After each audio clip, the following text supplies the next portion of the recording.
Hey, Okay, there we go. Can you hear me okay? yeah, I can hear you great. Can you hear me all right? Perfect. I turn this up a little bit. I How's hopped, everyone doing? yeah, I think everyone's doing well. Minnesota Mash in the house. What's up, guys? I don't know if you saw the chat with one of their coaches, Steve McGuigan. They've got maybe maybe the best youth baseball coaching staff in the nation, but I only say that because I think 7 out of 8 of them are former teammates of mine, so I'm super biased. So, Awesome. I actually left my laptop inside, which has my notes for our conversation. So I thought I would kick it over to you and let you kind of do your own intro. Um, we posted some of your videos to our stuff, um, but just to get everyone up to speed on our conversation, um, I'll let you do your intro yourself. Is that okay?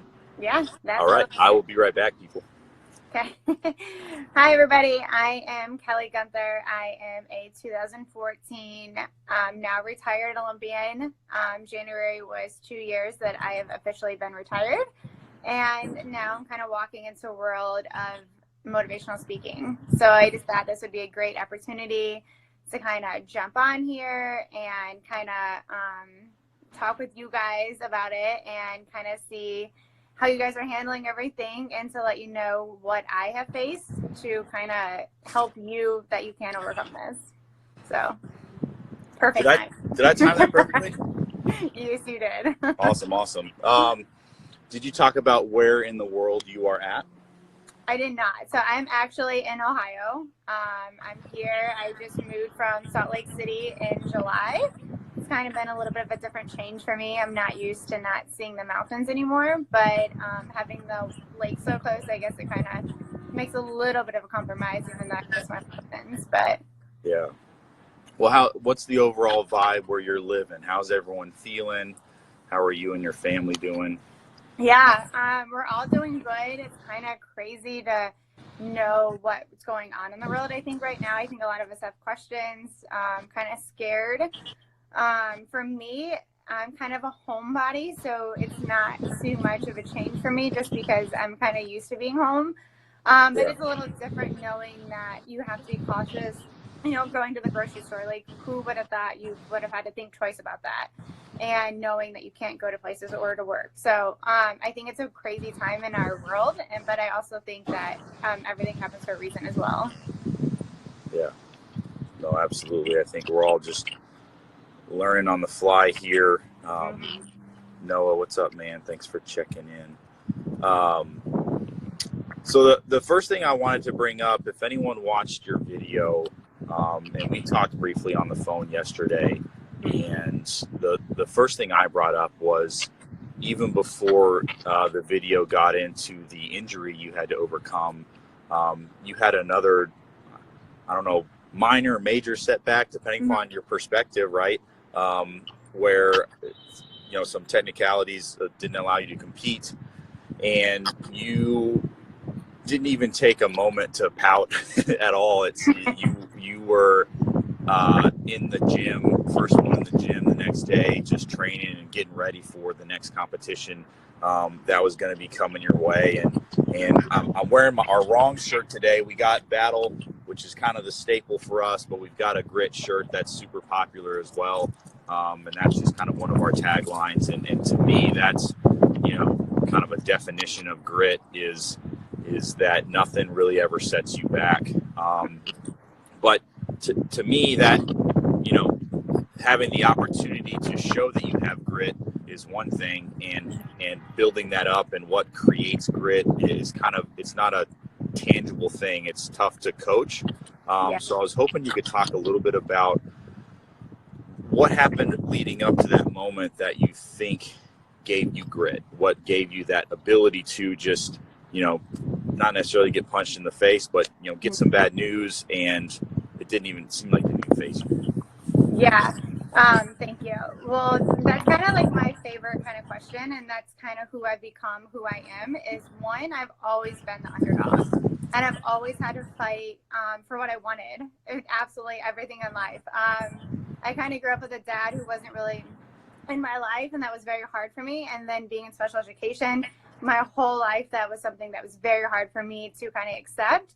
And then I just really took on to skating, and skating was my passion and it was my dream. So when, you know, things kind of came out that I wasn't going to be the best skater or this or that, I always had a point to prove. And I think that's just made me who I am today. And it's made my backbone a lot stronger, knowing that don't ever count me out, because I will be there at the end of the race. And with 2010, I totally took that opportunity from being knocked out on the team to literally going right back to the rink the very next day. I get asked if it was hard. Yeah, absolutely. Everybody was on a high. I mean, they just made the Olympic team, and I was just told 2 days ago that I was going to Vancouver.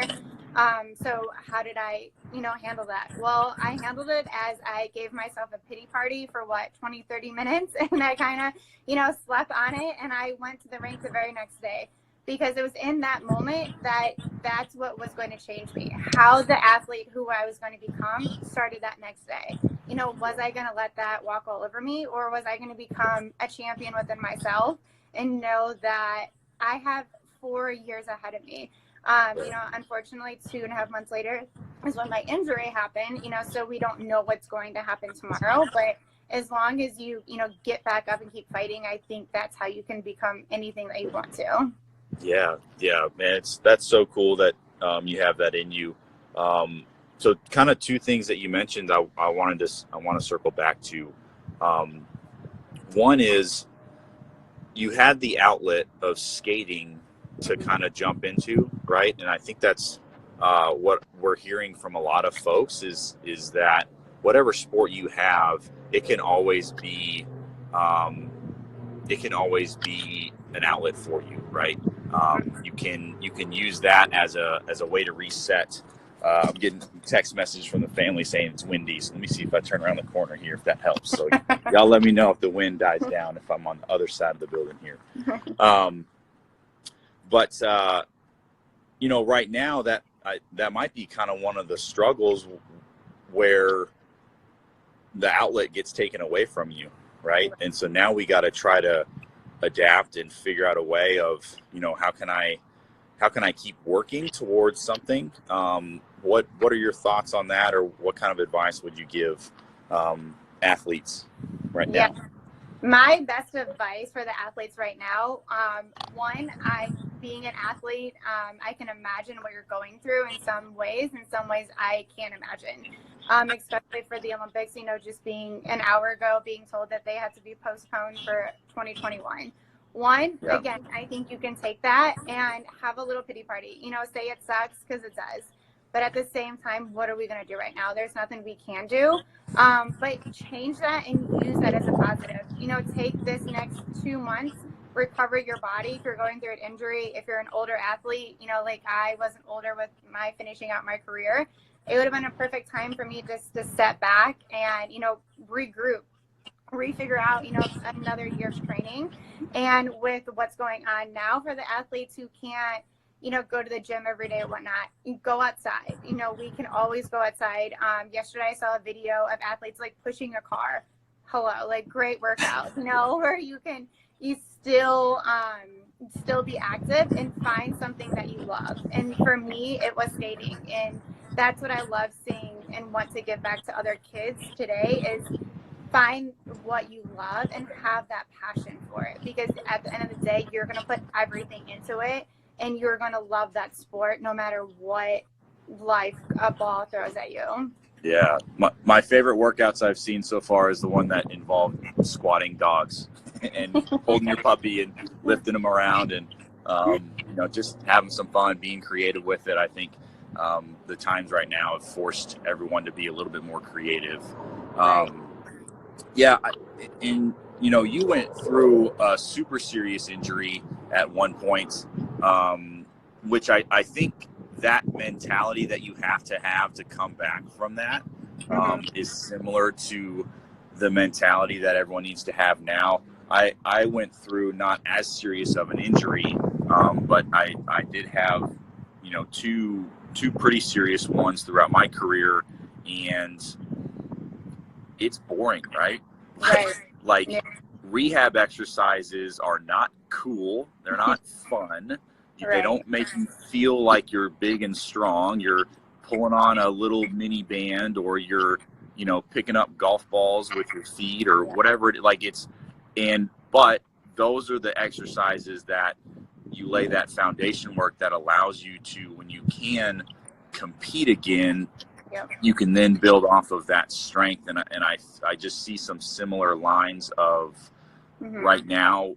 If you can focus a little bit harder, it's going to be tougher because things aren't going to be as fun. But if you can still find ways to go in, do your routine, whatever that may be, that's what those kids are going to come out of this, and parents too, even in a better position to propel themselves to get back to where they want to go. What do you think about that? Yeah, absolutely. And that's why I was able to come back. One, I got to live my dream out at the Olympic Training Center in Colorado Springs, that I've always wanted to live there. I never got to go to college, so I kind of took, again, that opportunity, and I changed it around to a positive. I was in a dorm room, you know, the cafeteria, the whole 9 yards. And for me, seeing those Olympic rings every single day, I never lost sight of those Olympic rings of 2014 when I made it. And that was just because I took that opportunity and I changed it to a positive. Yeah, for a month, I was like, this is horrible, you know, like what, I've never been off my skates since I was 6 years old, and I was now 23, and my entire life for 6 months ever, I've always had skates on my feet. So I had to really adapt to, again, who was I going to become? What kind of athlete was I going to be at this moment? And it was just because I made rehab fun. Like, I would literally break out in sweat and tears because I was like so frustrated that I couldn't pick up marbles or a towel or whatever, you know, exercise I had.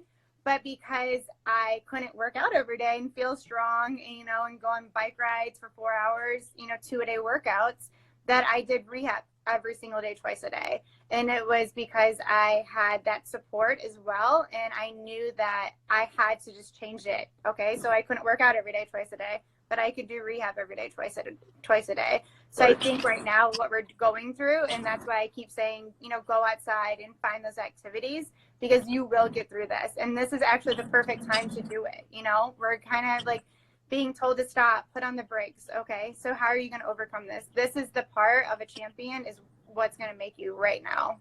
Yeah, absolutely. And we didn't time this up perfectly because of the news for the Olympics today. And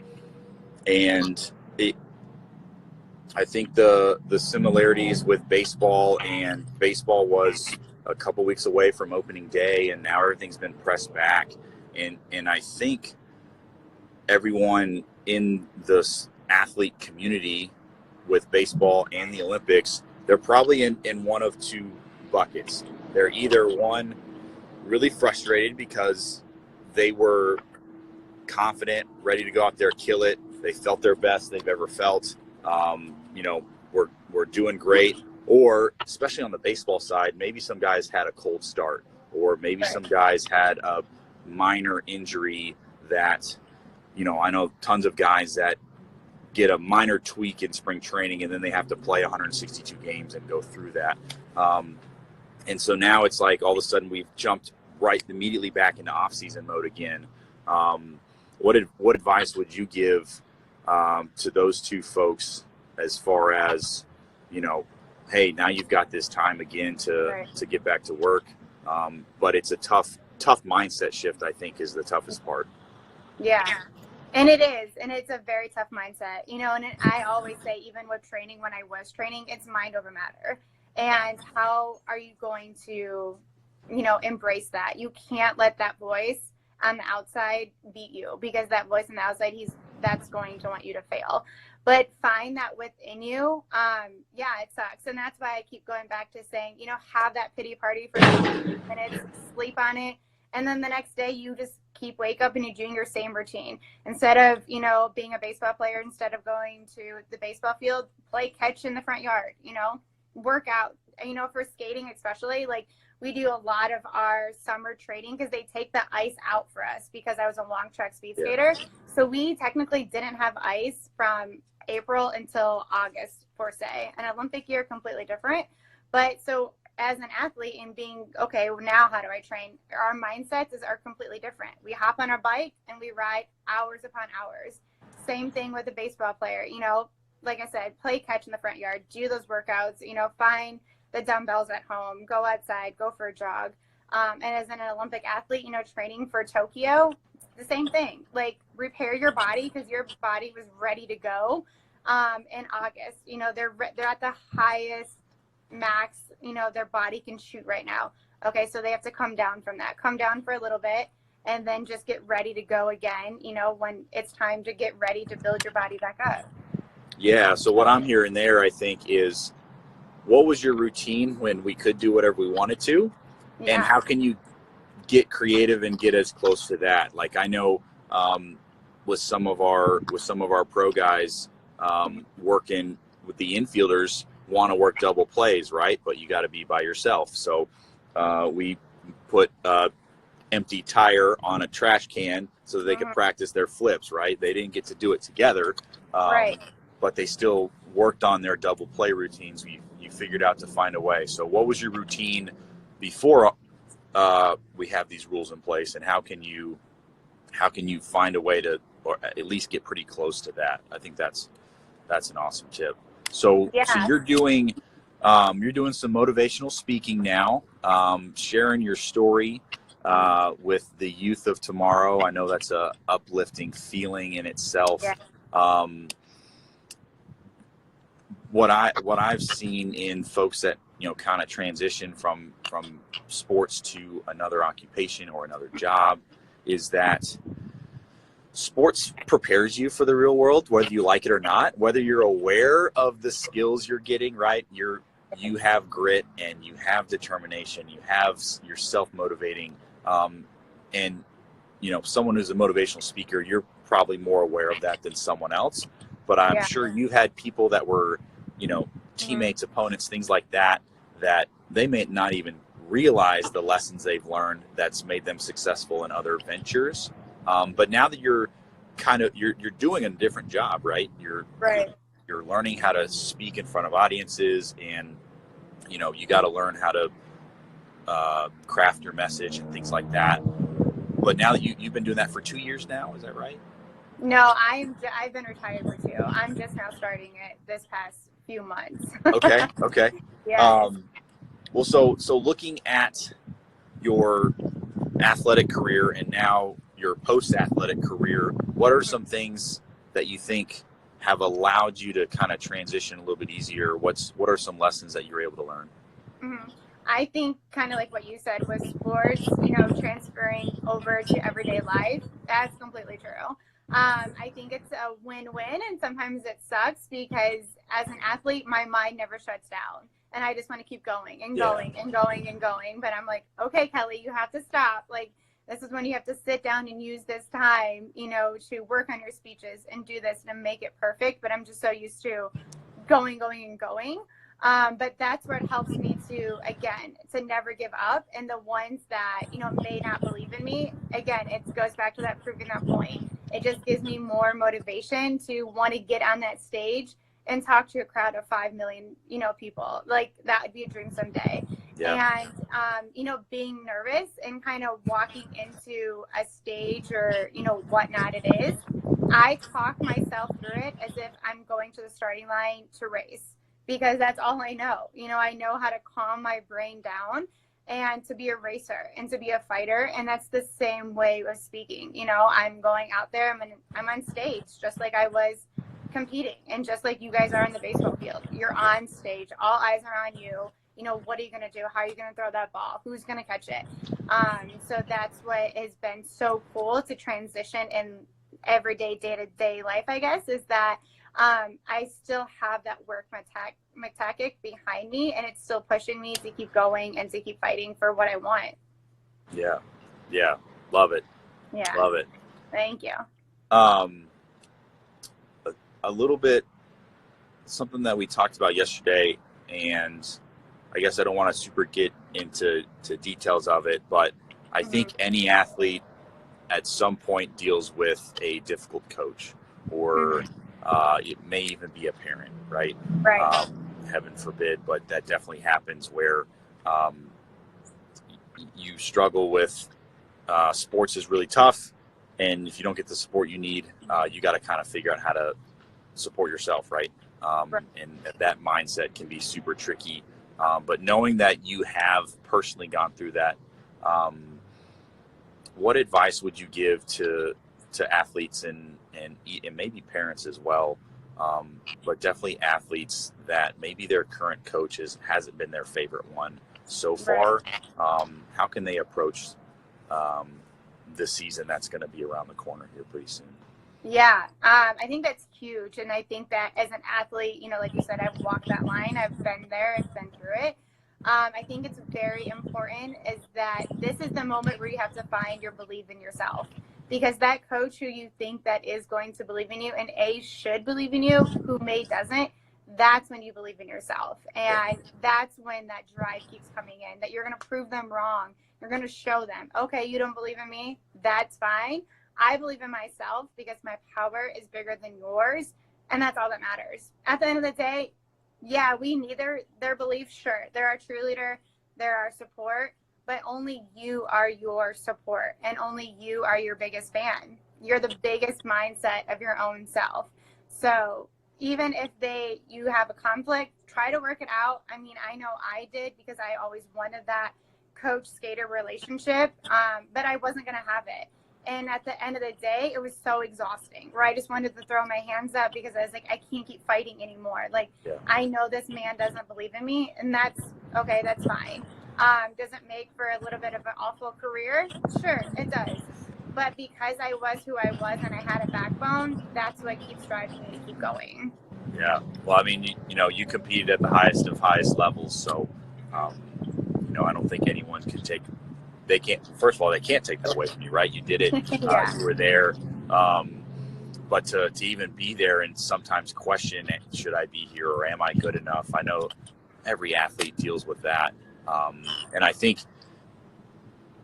I felt some similarities in some things that I could resonate with throughout your story already. Of this transition from my original motivation is to prove people wrong and to prove people that I Right. belong and I should be out here.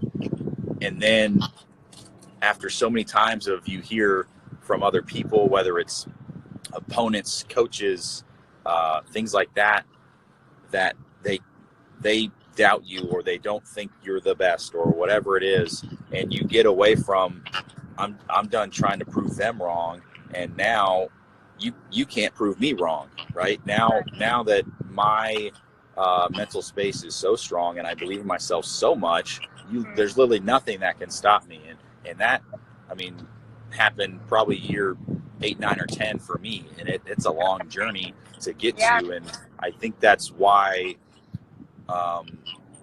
we're so passionate about connecting with kids and parents, and this is why you're doing such a great job speaking to girls and sports and schools and things like that, and sharing that story, because not everyone's going to be afforded a 10-year career, right? And Exactly. if your career is shorter, Yeah. you should still have that self-confidence that there's definitely going to be a way for you to positively impact the world, and also not let other people's negative opinions bring you down from whatever you're doing. Yep. Yeah. So I could, if you could bottle that up and spread that around right now, I think everyone would be in a good place. Yeah. Yeah. And definitely, it does take a while, and it takes a believe in myself. Phone call Like I told you yesterday, like I think I was in my early 20s, before I ever did finally believe in myself. But once you do, it changes. Yeah, so keep fighting within yourself and know that you will get there. Trust me, you will. Did you use any kind of positive self-talk? Did you have an accountability partner that you could go and talk to? All of the above. What, when you didn't feel like you got the support from where you expected it, how did you find that support? I actually went back to my old inline coach, who I started with since I was probably 11 years old. He unfortunately wasn't an ice coach, but he kind of made me the athlete who I was. So my last 4 years of my career, I kind of go back to him and was like, how do I deal with this? This coach and I just aren't getting along. And he would just remind me, Kelly, and he's the one that told me not every coach and athlete are going to get along. And Yeah. I think I finally, once I accepted that, because I was so used to getting along with coaches. I've never had this problem, nor have I ever faced this problem. So it was a huge gamble for me to walk over that bridge and face it and to accept that it was okay, that I wasn't going to get along with this coach. Yeah. And so I think that is huge to just know that it, like I said, it's fine and you will get over it and it will be your biggest believer with that. Yeah. So anytime you're having a tough time, think about who your favorite coach is and probably reach back out to them, because if they were your favorite coach, they're probably a good coach. And it probably doesn't matter if you haven't talked to them in a year or 10 years or 5 years or whatever. Good coaches are good coaches in my opinion, and they don't care as much about the sport or whatever it is. They love coaching and helping athletes and helping people. So and that's what's really cool too. If you have like a favorite one, they may have helped you get to where you are. So like you said, if you haven't talked to them in a year or 2 years, like my coach knew nothing about ice. So unfortunately I couldn't ask him anything about like technical problems I was having or this or that. But that was fine. It was just because he was a good coach and he told me how to deal with this. Yeah, go back to the coach that you get along with and just say, hey, I'm kind of having this problem. How do I deal with it? Get extra help outside the lines because they will help you. Yeah. So maybe that's today's action step is who's your favorite coach? Reach out to them right now. Let them know what's going on in your life, how you're dealing with all of this uncertainty and stress and question marks and things like that. I think that's good advice for 3 to 300. Doesn't matter how old you are. We all have good coaches in our lives. So, well, I don't want to take up too much of your time. This has been awesome. I don't even think I didn't get to all the questions I had. So maybe we'll have a 2.0.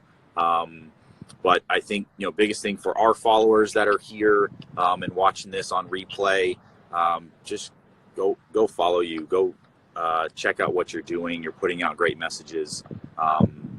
And then hopefully as things change, maybe, we've got Warstic headquarters is getting built right now. And it's going to be an awesome event speaking center where we're basically going to record similar things like this to broadcast out to everyone. So we might have to have a Kelly event at some point. And have you connect with our kiddos again and our parents.